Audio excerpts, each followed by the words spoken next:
Labdien! Vai šeit var miesa dabūt baudu? Šeit var. Jā.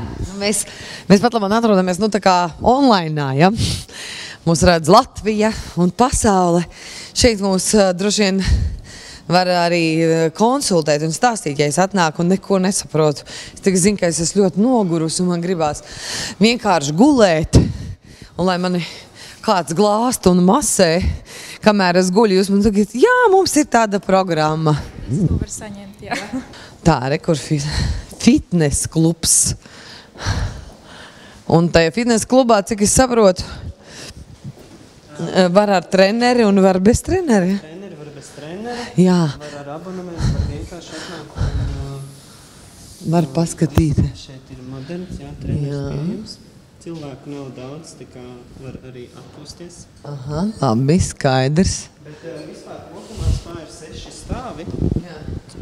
6 lielākais spā būtībā varbūt pat pasaulē, tāpēc, ka visi viņi ir 2 stāvos, nevis 6 lielākie. Tieši par espu runā?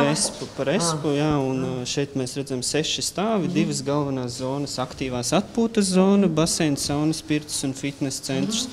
Un procedūra zona. Par to dārdzību runājot, varbūt, ka tu man vari pateikt, cik naudās es varu iekļauties, ja es gribu baseinā peldēt? Baseinā vienu reizīti atnāk.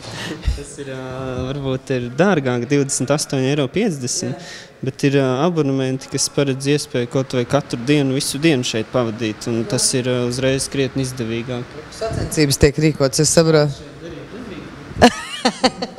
Tā kā nav citi cilvēki, tad viņi to var arī pamēģināt. Skaidrs, tur ir saunas, viena sauna. Saunas, džakuzi vēl tur pa vidu redzam, šeit ir lielais baseins un tvaika pirts tur, ka ir eikaliptus turītī. Bārs, kā jau pienākās, un kamīns. Baseins, kas ir atvērta tipa, vienīgais uz jumta Rīgā pieejamais arī ziemā, kad sniegs naktī zvaigznes redzam no te var droši nākt un atpūsties. Saunas, tvaika pirtis, atpūtas telpas, tēja, ūdens augļi un maz cilvēku. Šeit vienmēr ir maz cilvēku. Tad es nezināju, mūžu gandrīz esmu nodzīvojis, nezināju, ka Rīgā uz jumta kaut kur ir baseins. Gan jau, ka vēl kaut kur ir, bet es nezināju, ka nav. Nē, es domāju, varbūt kādam privātmājā, dzīvoklī.